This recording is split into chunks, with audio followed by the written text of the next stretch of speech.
अस्सलाम वालेकुम व्यूअर्स, मैं हूं शाकिर सोलंकी। व्यूअर्स, इमरान खान ने पीटीआई के रहनुमाओं को दो अलग अलग कश्तियों में सवार कर दिया है। पीटीआई के 6 अहम रहनुमा हैं, जिनमें से 3 के बारे में बकौल हमारे सीनियर जर्नलिस्ट हैं काशिफ रफ़ीक, उनके बकौल के 3 रहनुमा जो हैं वो इमरान खान के लाडले हैं और वो अलग पॉलिसी चल रहे होते हैं, और 3 और रहनुमा हैं जो इमरान खान के मंजूर नज़र हैं, वो अलग पॉलिसी चला रहे होते हैं। यानी ये 6 जो रहनुमा हैं, इनके बारे में अहम इंकशाफात हुए हैं। पॉलिसियाँ क्या क्या चल रही हैं? एक पॉलिसी 3 रहनुमा जो हैं मफाहमत की पॉलिसी लेकर चल रहे होते हैं, जो मंजूर नज़र है, और नाम नेहाद मफाहमत की पॉलिसी, मफाहमत कहें या मुज़ाकरात कहें या इफ़हाम तफ़हीम कहें, जो भी नाम दें, लेकिन ये नाम नेहाद है, ये सिर्फ प्रोपेगंडा की हद तक है। अमलन कुछ भी नहीं है। अमलन ये मफाहमत, पीटीआई मफाहमत के मीम से भी वाकिफ नहीं है। इनको मफाहमत कभी आज तक तो हमने नहीं देखी कि कहीं सियासी जमातों के साथ, हाँ सियासी जमातों के साथ तो बिल्कुल मफाहमत नहीं हो सकती इनकी, और न पहले हुई है कभी। हाँ, अलबत्ता इस्टेब्लिशमेंट का आशीर्वाद हर वक्त इनको चाहिए होता है कि इस्टेब्लिशमेंट आशीर्वाद दे तो फिर हर बात मानने के लिए तैयार होते हैं।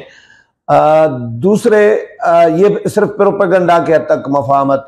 दूसरे जो 3 अहम रहनुमा हैं वो मज़ाहमत की पॉलिसी अपनाए हुए हैं, और ये जो पीटीआई के अंदर इख्तलाफात और ये शेर अफजल मरुवत का मामला, ये सारा उस ग्रुप का किया, ये जो मफाहमती ग्रुप है इसका किया धरा है। तो इन 2 पॉलिसियों की वजह से इख्तलाफात जो हैं पीटीआई के अंदर, इख्तलाफात की गूंज सुनाई दे रही होती है। जो मफाहमत के प्रोपेगंडे के लिए खान साहब ने लगाए हुए हैं 3 अहम रहनुमा, जो जिनको काशिफ रफ़ीक मंजूर नज़र नाम दे रहे हैं, वो हैं शिबली फराज साहब, सेनेट में अपोजिशन लीडर हैं, और उमर अयूब साहब हैं, कौमी असम्बली में अपोजिशन लीडर हैं, और फिर अली अमीन गंडापुर हैं, और खैबर पख्तूनख्वा में वजीर आला हैं वो। तो ये 3 अहम रहनुमा जो मौजे कर रहे हैं, अपोजिशन लीडर का ओहदा एंजॉय कर रहे हैं, 2 सेनेट और कौमी असम्बली में, एक वजीर आला का ओहदा एंजॉय कर रहा है।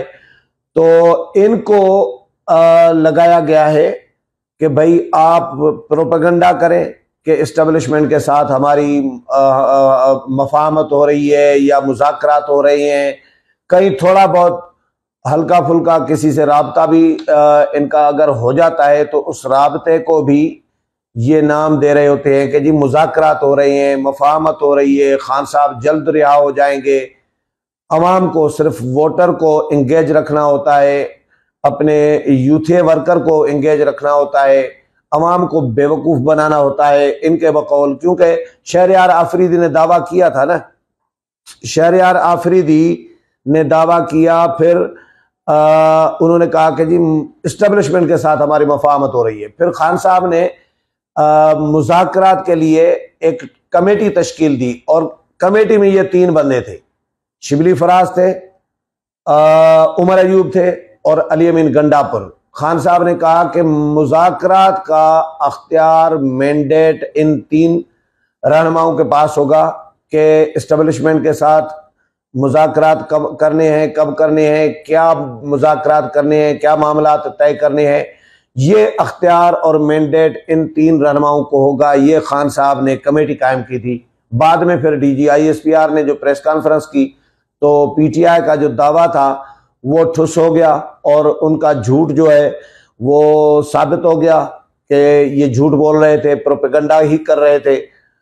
शिबली फराज हो, उमर अयूब हो, अली अमीन गंडापुर हो, इन्होंने किसी से कोई मुज़ाकरात अभी तक नहीं किए। कहीं से कोई इतला नहीं आ रही कि इस्टेब्लिशमेंट इनके साथ मुज़ाकरात करेगी। DGISPR ने तो इनको शरपसंद टोला करार दिया।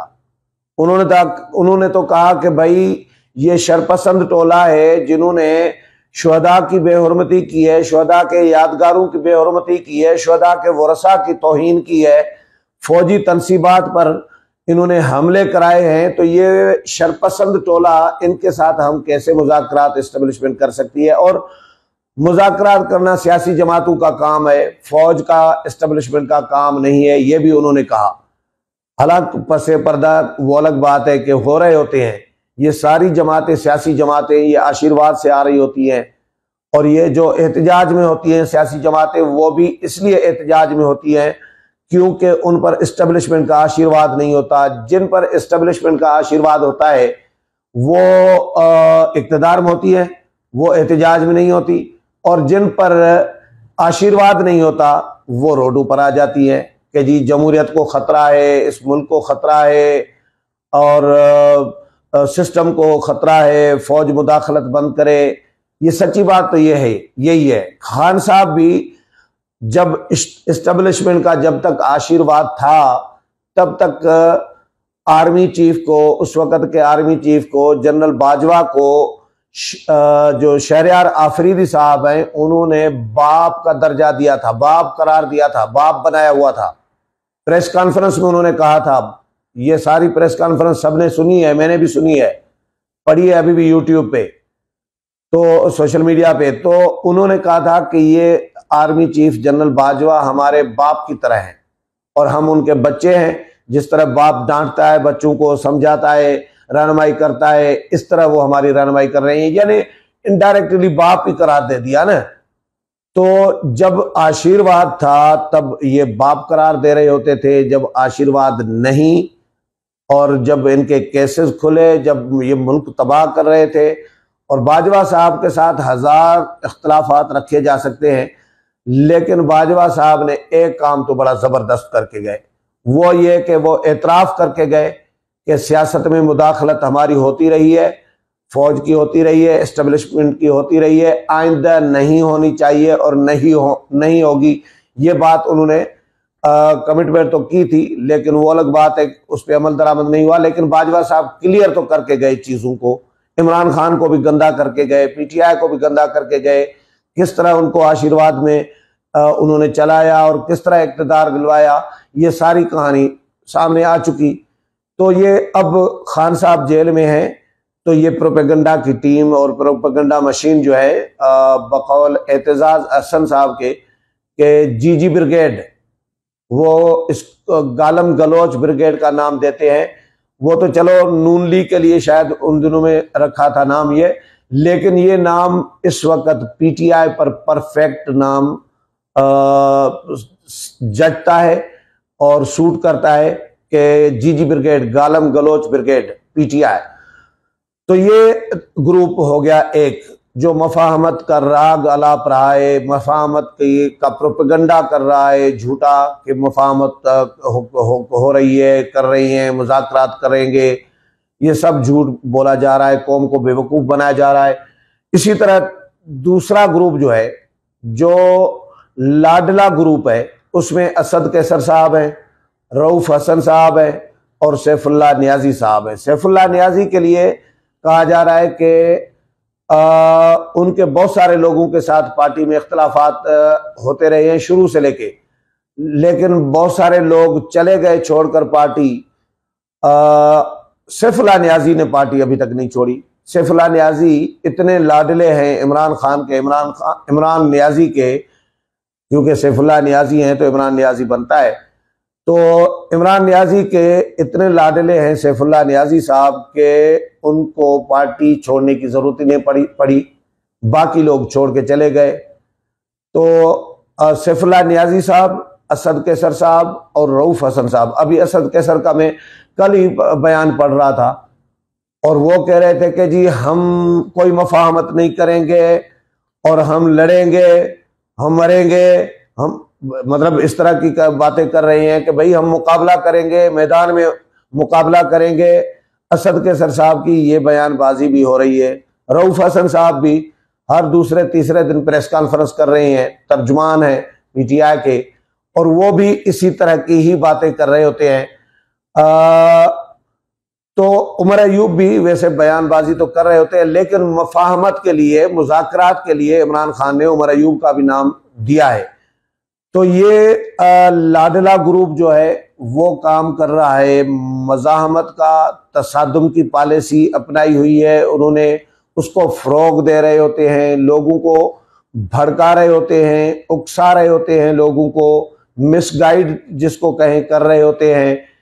ये लाडला ग्रुप जो है, और मंजूर नज़र ग्रुप जो है, जो मौज मस्ती में है, जो अपोजिशन लीडर के ओहदे एंजॉय कर रहा है, जो वजारत आला का ओहदा एंजॉय कर रहा है, और फिर वो धमकियां भी दे रहा है, कभी कभार धमकियां भी दे रहा है, कभी कभार अली अमीन गंडापुर भी और उमर अयूब भी धमकियां भी दे रहे होते हैं। अली अमीन गंडापुर ने वफाक पर चढ़ाई की धमकी दे दी, अली अमीन गंडापुर ने फिर सूबे में गवर्नर हाउस पर चढ़ाई की धमकी दे दी कि गवर्नर हाउस पर कब्जा करेंगे, चढ़ाई करेंगे। तो गवर्नर के साथ इसी पर उनके इख्तलाफात भी चल रहे हैं। अभी तक इनकी मेल मुलाकात भी नहीं हुई, एक भी मुलाकात नहीं हुई। अली अमीन गंडापुर वजीर आला केपी के और गवर्नर केपी के फैसल करीम कुंडी के दरमियान अभी तक न टेलीफोनिक राब्ता है और न ही इनके दरमियान कोई मुलाकात हुई है। हाँ, एक दूसरे के खिलाफ ताबड़तोड़ बयानबाजी, ताबड़तोड़ हमले जरूर किए जा रहे हैं, लफ्जी हमले जरूर किए जा रहे हैं, गोलाबारी, लफ्जी जो गोलाबारी होती है वो जरूर की जा रही है, लेकिन मुलाकात अभी तक नहीं हुई।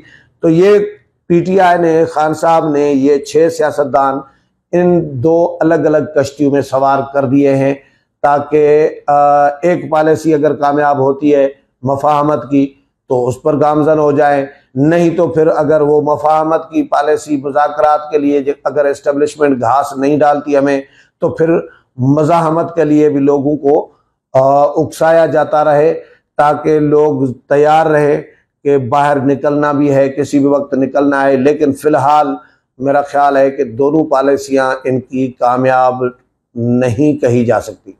उम्मीद है प्रोग्राम पसंद आया होगा, अगले प्रोग्राम में फिर मुलाकात होगी, तब तक इजाज़त चाहता हूँ। अल्लाह हाफ़िज़।